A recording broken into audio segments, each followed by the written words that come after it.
Hi friends, అందరికీ నమస్కారం. 2, 3 రోజుల క్రితం బంగ్లాదేశ్‌లో ఎలక్షన్స్ జరగడం జరిగింది. అయితే అందులో బంగ్లాదేశ్ నేషనలిస్ట్ పార్టీ విజయం సాధించడం కూడా జరిగింది. ఆహ్, తౌఫీక్ రెహమాన్ ఆయన పేరు. కొత్తగా ప్రధానమంత్రిగా కూడా అవుతారని మన న్యూస్ ఛానెల్‌లో చూస్తూనే ఉన్నాం.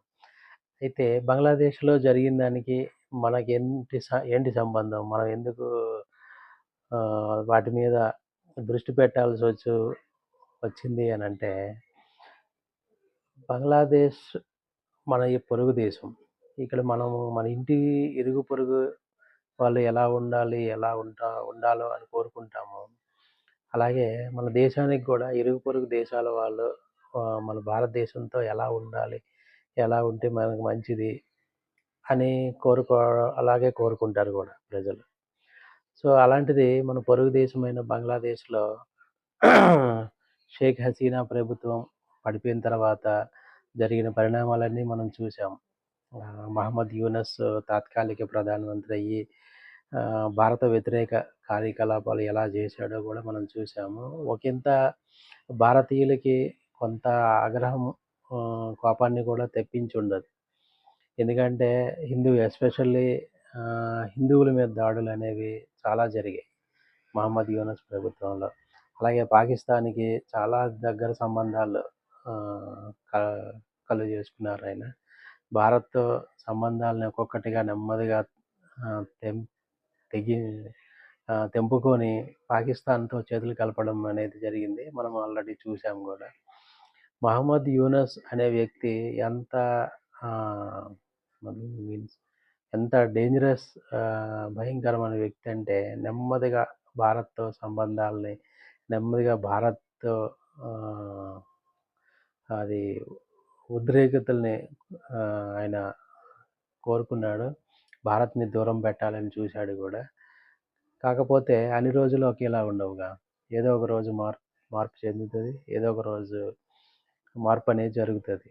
సో, అది 2, 3 రోజుల క్రితం రానే వచ్చింది. కొత్తగా ఎలక్షన్స్ జరిగినాయి అక్కడ.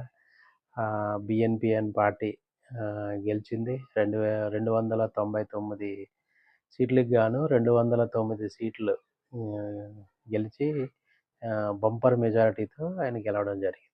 కాకపోతే ఇక్కడ ఆయన గెలిస్తే బంగ్లాదేశ్‌లో గవర్నమెంట్ మారితే భారత్‌కి ఏంటి లాభం? భారత్‌కి ఏంటి సంబంధం అని అనుకోవచ్చు. సంబంధం చాలా ఉంది. ఎందుకంటే మన ఇరుగు పొరుగు దేశంతో మన సంబంధాలు ఎంత మంచిగా ఉంటే అంత ప్రశాంతంగా భారత ప్రజలుండొచ్చు. పక్కనే బల్లెంలాగా ఉండే పాకిస్తాన్ నుంచి మనకి ఎలాంటి ముప్పు, ఎలాంటి ప్రమాదం పొంచి ఉందో మనకందరికీ తెలుసు. సో, అలాంటిది ఇంకొక దేశం గూడా మన పక్కనే, అలాంటి దేశం ఇంకొకటి ఉండకూడదని ప్రతి భారతీయుడు కోరుకుంటాడు. సో, అందుకు ఇరుగు పొరుగు దేశాలతో మంచి సంబంధాలు కోరుకుంటారు ప్రజలందరూ. ఏ దేశమైనా అలాగే కోరుకుంటుంది. సో, అలా గూడా భారతదేశ ప్రజలు గూడా బంగ్లాదేశ్‌తో మంచి సంబంధమే కోరుకుంటుంది. అది కొత్త ప్రభుత్వం, కొత్త ప్రధానమంత్రి వచ్చిన తర్వాత ఎంతవరకు ఆయన మన భారతదేశంతో సంబంధాలు మెరుగుపరుచుకుంటాడు, మంచి సంబంధాలు కొనసాగిస్తాడనేది వేచి చూడాలి. ఇప్పుడే మనం ఏమి చెప్పలేము. కాకపోతే కొత్త ప్రధాని ఆయన వచ్చిన తర్వాత భారత్‌తో సంబంధాలు ఎలా ఉంటాయి? మంచిగానే ఉంటాయని ఇప్పటికైతే అనుకుంటున్నారు ప్రజలందరూ. ఎందుకంటే భారతదేశంలో భారతదేశంలో ఎంతగా చూపించారో మనం అన్నీ చూడొచ్చు. ఎంత ఆసక్తి కనబరిచారో గూడా. అదే విధంగా కొత్త ప్రధానమంత్రికి ఆహ్, అటు చైనా అధ్యక్షుడు, ఇటు పాకిస్తాన్ ప్రధాని, అలాగే భారత ప్రధాని అందరూ గూడా విసిట్ జేయడం జరిగింది. ఇక్కడేంటంటే అవకాశాలని వాళ్ళు ఆయనతో మెరుగుపరుచుకోవడానికి ట్రై జేస్తారు. కొత్త ప్రధానమంత్రితో ఎవరు మంచిగుంటారు, ఇదుంటారనేది ఎవరు గేమ్ వాళ్ళు ఆడడానికి ట్రై జేస్తున్నారు. అది చూడాలి మరి. ఆ కొత్త ప్రధానమంత్రి గూడా ఇక బంగ్లాదేశ్‌ని ఎలా నడిపిస్తాడు, మిగతా దేశాలతో సంబంధాలని ఎలా కొనసాగిస్తాడనేది ముందు ముందు మనకి కాలమే నిర్దేశిస్తుంది.